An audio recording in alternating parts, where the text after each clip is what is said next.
Haya, msikilizaji na mtazamaji wa Malkia Choice FM, chaguo lako ya Malkia, redio ya kwanza kabisa ya wanawake.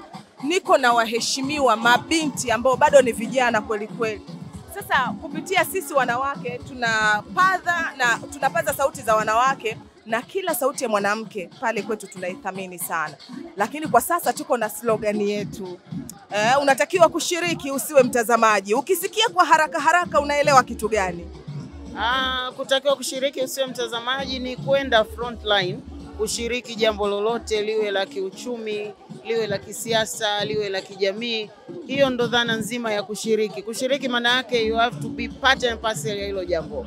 Lakini unaona kwa namna ambavyo nchi yetu ipo, uwezeshwaji wa wanawake, ushirikishwaji wa wanawake unafanyika kwa 100%. Kwa kiasi kikubwa, hasa wanawake walioko pembezoni. Kwa kiasi kikubwa sana. Ushirikishwaji ulianza kitambo, lakini katika serikali ya awamu ya 6 inaongozwa na Dr. Samia Suluhu Hassan, rais wetu wa Jamhuri ya Muungano wa Tanzania, ushirikishwaji umekuwa maradufu.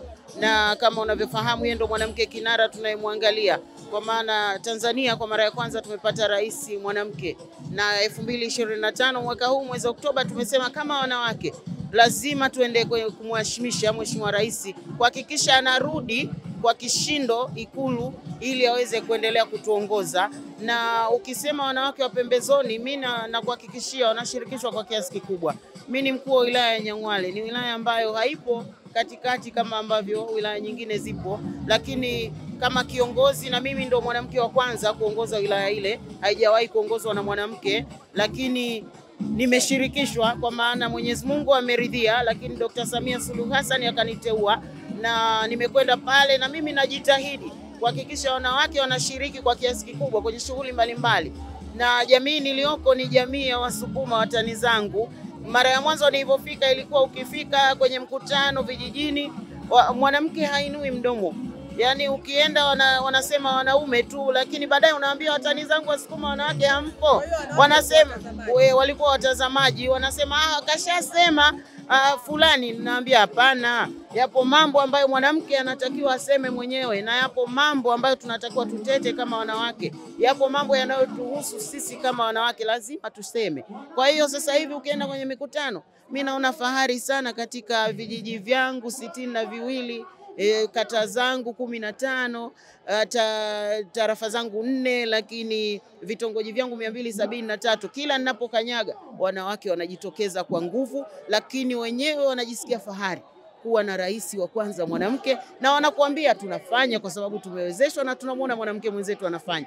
Kwa hiyo mimi nimpe big up sana na nimpe 5 sana. Mheshimiwa Rais anafanya kazi nzuri, na nimhakikishie anatutia moyo wanawake wengi sana kuamini kwamba tunaweza. Sasa tukiwa tunaelekea kwenye uchaguzi mkuu, unafikiri changamoto za wanawake ni zipi hasa unazoziona kama kiongozi mwanamke?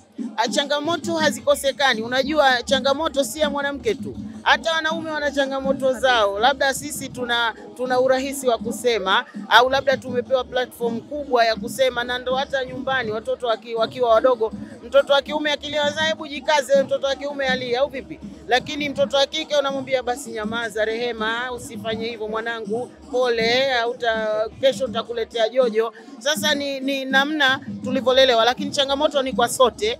Lakini mimi niwahakikishie wanawake, changamoto hizi zilizopo ni chache sana kulinganisha tulikotoka. Mheshimiwa Rais ameshatutendea makubwa, ameshatupa uwanda wa kujidai na kuhakikisha changamoto ziwe fursa. Changamoto si changamoto. Kama ni suala la uchumi, Mheshimiwa Rais kila akisimama kwenye majukwaa anasema wanawake lazima wawe na uchumi. Wanawake lazima wapewe haki ya kumiliki hasa ardhi, ambacho kitendo kilikuwa huko nyuma ni mtihani kidogo. Lakini mambo yanakwenda. Sasa hivi hakuna changamoto, ni fursa tu. Ukiwa una jambo, kama wewe unajiona mnyonge, Rehema, wewe umepata nafasi, umekuwa mwandishi wa habari. Wapo ambao waandishi wa habari hawawezi kusimama hivi na wako vioni wanatutazama sisi. Hata mimi nilikuwa mwandishi wa habari, wanatutazama sisi tuliopita. Kwa hiyo lazima tuwaoneshe kwamba inawezekana, ni kwenda tu. Yaani penye fursa kamata. Kwenye uchaguzi tunakwenda kwenye uchaguzi, nafasi ya rais ishaja.